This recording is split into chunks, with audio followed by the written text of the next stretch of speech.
ഇത് പപ്പടമാണെന്ന് ആരും തെറ്റിദ്ധരിക്കണ്ട. ഞാനുണ്ടാക്കിയ ആദ്യത്തെ പൂരിയാണിത്.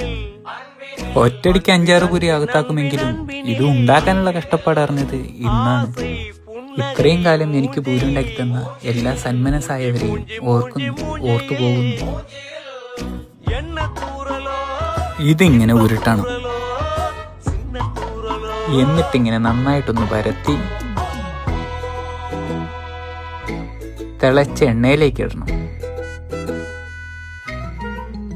ഇങ്ങനെ ടച്ച് ചെയ്ത് കൊടുക്കാൻ മറക്കല്ലേ, എന്നാലാണ് സോഫ്റ്റ് ആൻഡ് ഫ്ലഫി പൂരി കിട്ടുകയുള്ളൂ. പക്ഷെ ഞങ്ങൾക്കൊന്നും കിട്ടിയില്ല കേട്ടോ. ഭൂരി മസാല കഴിച്ചോളാം, പങ്ക് ഞങ്ങൾ എടുത്തോളാം. ഇന്നും ഈ പാട്ട് 90s കിഡ്സായ ഞങ്ങൾക്കൊരു നൊസ്റ്റാൾജിയാണ്. ഞങ്ങളെപ്പോലെ ഈ പാട്ട് ഓർമ്മയുള്ളവർ കമന്റ് ചെയ്യാൻ മറക്കല്ലേ.